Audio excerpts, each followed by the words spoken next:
What's up, Kings? Hope you guys are doing well.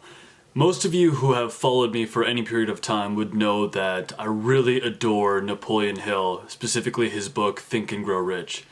But I had never read any of his other works, and I realized with time that it's like the equivalent of watching a movie from your favorite director of all time and then not watching any of his other movies. It was something that I was totally just neglecting, the works of one of my favorite personal development authors. So I went back, and in the last few days I went through some of the passages and words from Napoleon Hill's The Laws of Success in 16 Lessons and Outwitting the Devil, the other two big books that he had written. And I specifically, for this video, want to tease out and talk about the best ideas that I came across, specifically in regards to the mystery of sex transmutation, which applies to, of course, the discipline of Brahmacharya or NoFap. And I think what you'll find in these passages is nothing new, nothing that you didn't perhaps already know, but just the language with which he talks about it. It's so invigorating and inspiring to hear Napoleon Hill and his take on this, and the words that come out of the 1930s with regards to this alchemical process of converting one form of energy into another. So let's start with Outwitting the Devil. Now, the format for this book is actually like conversational. It's a hypothetical conversation between an ordinary guy and the devil himself. The devil talks to this character about all the metrics and ways by which he lures people away from their inner greatness, away from their best self-expression, away from success and riches, and pulls them into a life of what he calls drifting, which is one of the worst things that can happen to you, according to the devil in this book, is that you end up drifting. And I think we can all relate to, the apathy and just sorrow that comes from drifting in your life. So here are some of the best passages that I came across from that book. He says, "Teach children the true nature and function of the emotion of sex, and above all, teach them that it can be transmuted into a driving force capable of lifting one to great heights of achievement." Then the man asks, "How can one master the emotion of sex?" "By the simple process of transmuting that emotion into some form of activity other than copulation. Sex is one of the greatest of all forces which motivate human beings. Because of this fact, it is also one of the most dangerous forces. If humans were to control their sex desires and transmute them into a driving force with which to carry on their occupation, that is, if they spent on their work 1/2 of the time that they use in dissipating in the pursuit of sex, they would never know poverty." "Is there any relationship between sex and leadership?" the man asks. And the devil responds, "Yes. All great leaders in every walk of life are highly sexed, but they follow the habit of controlling their sex desires, switching them into a driving force behind their occupation. Just what damage is there in the overindulgence of sex?" The devil responds, "The greatest damage is that it depletes the source of a man's greatest driving force, and wastes without adequate compensation man's creative energy. It dissipates energy needed by nature to maintain physical health. Sex is nature's most useful therapeutic force. It depletes the magnetic energy which is the source of an attractive, pleasing personality. It removes sparkle from one's eyes and sets up discord in the tone of one's voice. It destroys enthusiasm, subdues ambition, and leads inevitably to the habit of drifting on all subjects." I do like that particular phrase of saying that it removes sparkle from one's eyes, because I think pretty much anyone who does this for 2 weeks or at most a month, one thing that you'll notice is in pictures and in video and in life in general, your eyes seem far more alive. I never had been known to have, I have black eyes, I have like Asian eyes, and I had never been known to have, pretty eyes. People would give me compliments on my other features, but never on my eyes. And as soon as I started practicing this discipline, I got a lot more comments on how beautiful my eyes are, which was really crazy to hear, because I'm like, wow, how are they beautiful? They're just black. I'm just have seriously dark, beady eyes. I don't understand it. but there's something that is communicated really deeply and profoundly through the eyes. They say the eyes are the windows to the soul, and that's something that you can just see it in your face when you look in the mirror. You're like, damn, there is more life in these windows of my soul. So I did like that Napoleon Hill also made reference to that. The protagonist of the story goes on to ask this in another way. He says, I would like for you to answer my question in another way, by telling me what beneficial ends the emotion of sex may be made to attain if mastered and transmuted. The devil responds, this is an epic list that the devil responds with. He says, controlled sex applies the magnetic force that attracts people to one another. It is the most important factor of a pleasing personality. It gives quality to the tone of voice and enables one to convey through the voice any feeling desired. It serves as nothing else can serve, to give motive power to one's desires. It keeps the nervous system charged with the energy needed to carry on the work of maintaining the body. It sharpens the imagination and enables one to create useful ideas. It gives quickness and definiteness to one's physical and mental movements. It gives one persistence and perseverance in the pursuit of one's major purpose in life. It is a great antidote to fear. It gives one immunity against discouragement. It helps master laziness and procrastination. It gives one physical and mental endurance while undergoing any form of opposition or defeat. It gives one the fighting qualities necessary under all circumstances for self-defense. In brief, it makes winners and not quitters. There's so much, wow, I mean, what an incredible list, and there's so much within it that was instrumental in developing the traits I needed to start getting momentum in my life. On my first attempt of practicing Brahmacharya, this was, between August and November 2017, I was doing an acting workshop in India, and I was really self-conscious about doing acting dialogues in Hindi. And my acting teacher gave me the scene of doing like a scene between two gay lovers, which would have been unusually hard for me.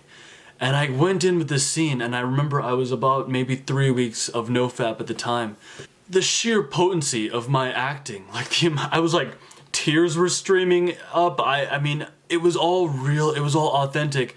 And after I did that scene, I asked myself, where did that emotion come from? Where does that emotion come from to really make people, make them hear you? Because that's something I didn't always have. The quality of when I spoke, people would be curious enough to listen. I didn't always have that. And I think it's the sheer force of my desire that began to build and grow that people feel.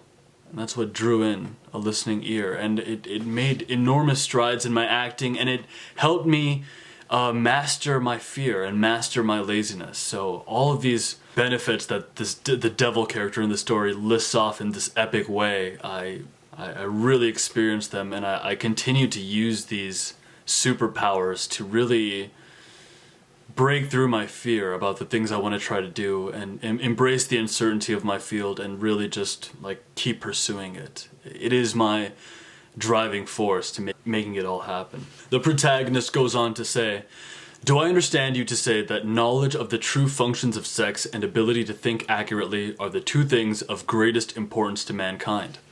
The devil responds, yes. Accurate thinking is aided by properly controlled and directed sex emotion, because sex emotion is the same energy as that which with one thinks. No one can learn to think accurately without including at least some of the needed knowledge, information on the control of sex emotion through transmutation. That's the summation of the best ideas that I came across from Napoleon Hill's book, Outwitting the Devil.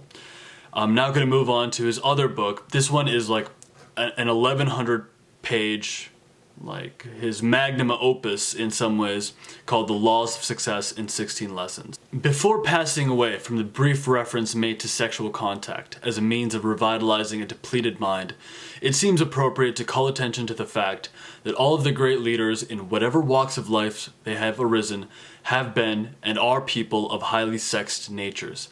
I think he writes this in parentheses, and I think it's kind of funny. He says, the word sex is not an indecent word, you'll find it in all the dictionaries.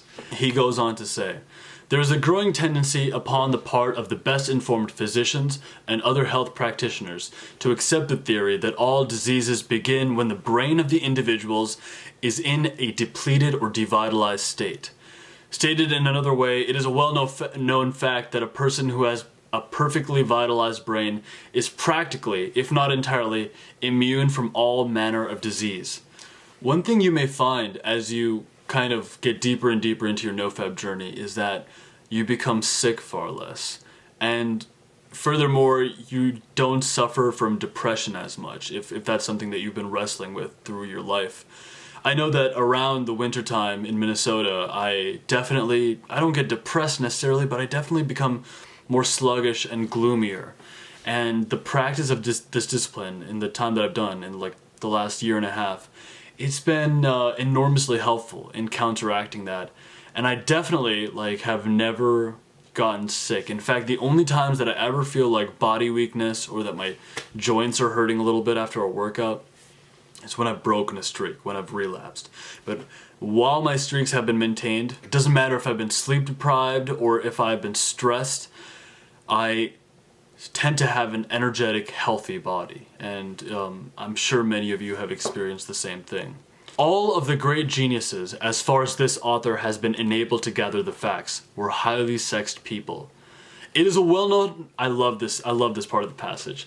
It is a well-known fact that the male of the species is keener and more alert for the chase. Let the goal or object of the chase be what it may be, when inspired and urged on by a female. This human trait begins to manifest itself at the male at the age of puberty and continues throughout his life. The first evidence of it may be observed in athletics, where boys are playing before an audience made up of females. Remove the woman from the audience and the game known as football would soon become a very tame affair. A boy will throw himself into a football game, and with almost superhuman effort, when he knows that the girl of his choice is observing him from the grandstand. And that same boy will throw himself into the game of accumulating money with the same enthusiasm when inspired and urged on by the women of his choice, especially if that woman knows how to stimulate his mind with her own through the law of the mastermind. That's entirely it. This whole thing that we're doing here partly is building up traits within ourselves that make us more magnetic, make us more alert to ideas from the Akashic record or the superconscious mind, give us more vibrance in our eyes, but above all else, they increase a desire within you. They increase an enthusiasm with you, and that enthusiasm that grows in this will overpower you in your need to express what is in your heart, what is in your mind, what artistry lies within you, whether it is as an entrepreneur or an actor or a musician.